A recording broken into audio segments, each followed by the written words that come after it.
Bonjour à toutes et à tous. Alors, je vais enfreindre un principe élémentaire de courtoisie en parlant avant vous, cher Laurence Champier.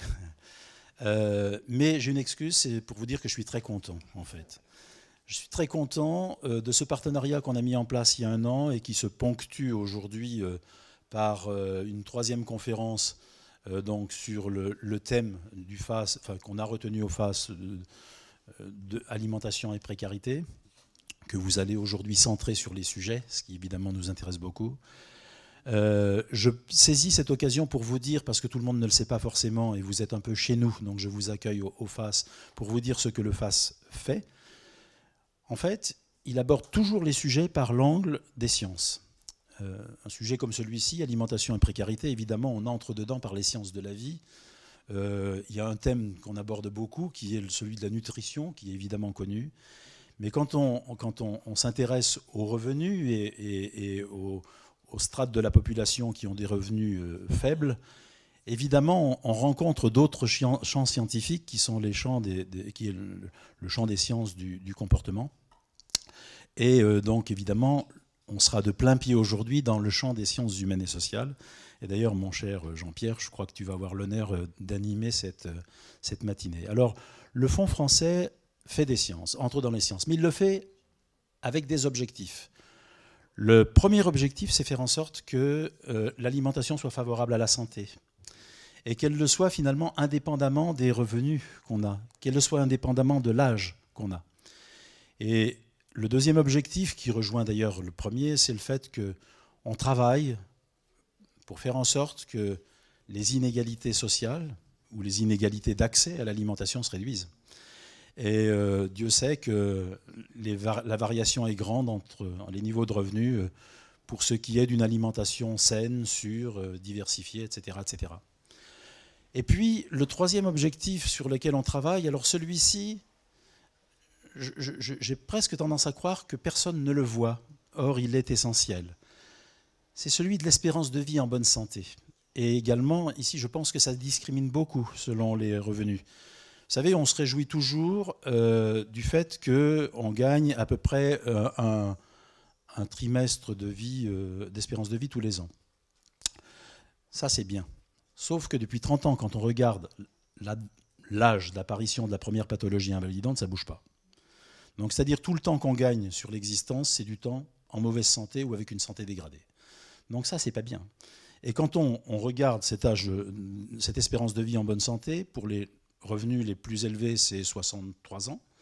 Et puis, vous en enlevez 8 pour les revenus faibles. Donc, évidemment, il y a un problème. Et on se dit que par cet angle des sciences et de la connaissance, alors peut-être un jour, on arrivera à réduire ces écarts, ces grands écarts. Et on y arrivera peut-être aussi si on sait relier les sciences à l'expérience du terrain. Donc, c'est pour cette raison que je me réjouis de ce partenariat avec les banques alimentaires, parce que vous avez apporté évidemment une immense connaissance du terrain. Et pour tout vous dire, on a réorganisé notre gouvernance, notre manière d'agir au fond, et maintenant, au FAS. Et maintenant, on va plutôt prendre le sujet les uns après les autres, en fonction des niveaux de priorité, et se dire qu'on travaille temporairement sur un sujet. Quand on a délivré, on arrête. Donc quand on s'est rendu utile, on passe à un autre sujet. Sauf que toute règle souffre d'au moins une exception. Et une bonne exception, et l'alimentation et précarité est cette exception. On va non pas avoir une action ponctuelle sur cette thématique, mais une action continue. Elle va se poursuivre, puisque ce que vous avez fait et ce qui est ce qui se passe aujourd'hui, ce qui va se passer aujourd'hui, va se prolonger par un travail que j'ai demandé à un groupe que je veux remercier, sous la direction de Catherine Goavec, qui a fourni un travail absolument remarquable, et je l'en remercie, avec évidemment son équipe, avec l'équipe opérationnelle alimentation et précarité. Je remercie également Chloé qui a assisté, qui vous a apporté aujourd'hui le back-office dont vous aviez besoin. Et je leur ai demandé, sans leur donner aucune instruction ou aucune directive, de réfléchir à la manière de faire de ce sujet pour les 4 années qui viennent un sujet permanent. Je crois savoir qu'ils se voient cet après-midi pour approfondir la question et pour se demander ce qu'ils feront après cette première vague que nous avons eu l'honneur et l'immense plaisir de conduire avec vous, Madame Champier. Je ne prends pas plus longtemps la parole. Je vous remercie encore une fois de ce partenariat réussi, me semble-t-il. Et on me fait un signe bienveillant, comme toujours. Je salue la présence d'esprit de Catherine Goavec. Je n'ai pas signalé, et c'est un deuxième manquement grave à ma fonction, l'élection récente de Pierre Combris, qui est nouveau président du Fonds français pour l'alimentation et la santé, que beaucoup d'entre vous connaissent, mais pour ceux qui ne le connaissent pas, il sera, j'en suis tout à fait certain, disponible après la conférence. Voilà. Donc cette fois, je vous passe vraiment le micro. Merci, monsieur le directeur. Bonjour à tous. Honneur partagé et plaisir partagé d'être devant vous aujourd'hui.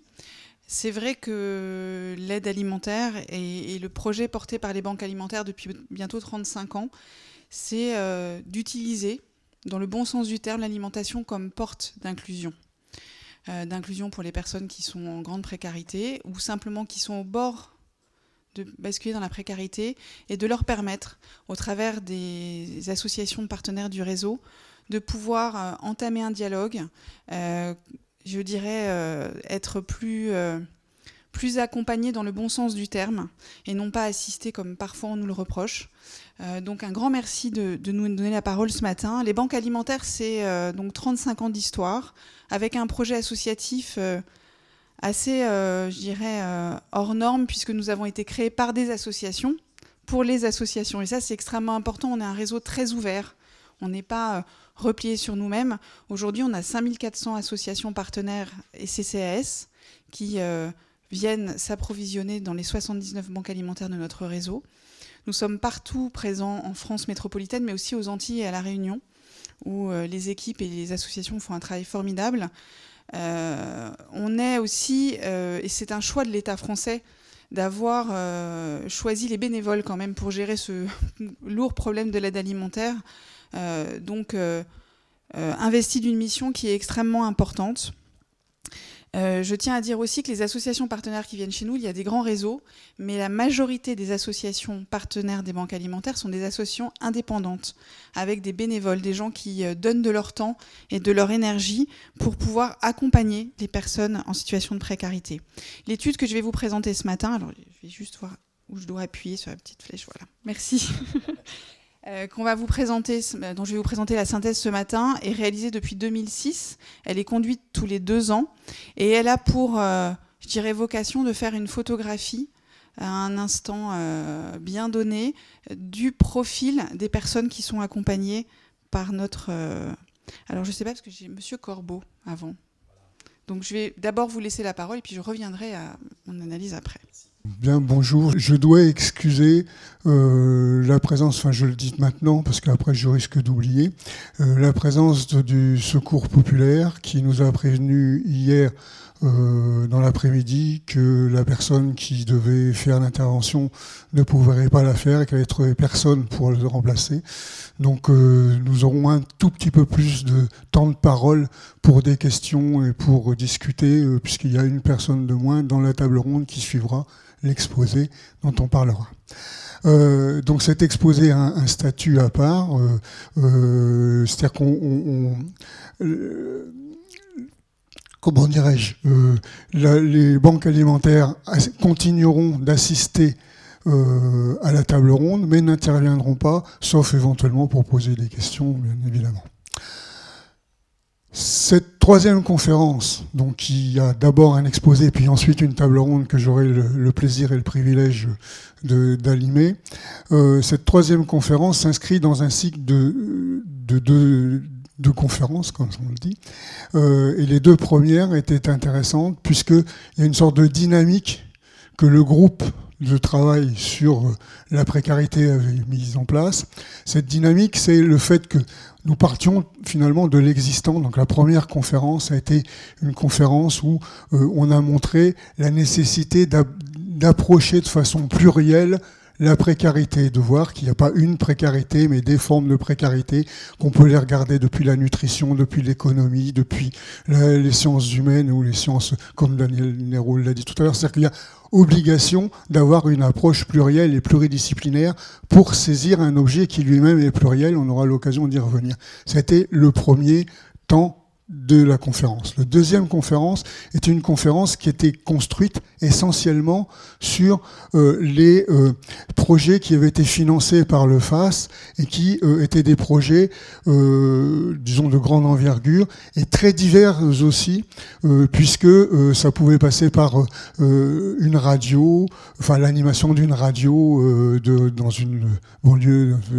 parisienne, ça pouvait être des partages alimentaires, des formes d'ateliers, enfin, les expériences étaient multiples et donc on a regardé, à travers 6 exemples, on a regardé quelles étaient les façons dont on avait pu améliorer l'impact de l'action, Mathieu Delbar dirait de l'empowerment. Donc comment est-ce qu'on pouvait améliorer, rendre ces bénéficiaires, entre guillemets, acteurs et se réapproprient un certain nombre de messages ou de comportements qu'on voudrait, et bien sûr de nourriture qu'on voudrait les voir, dont on voudrait qu'ils disposent sans arrêt. Donc c'était finalement l'amorce d'une politique qu'on pourrait dire ascendante de tout ce qui est l'action sociale et l'action alimentaire.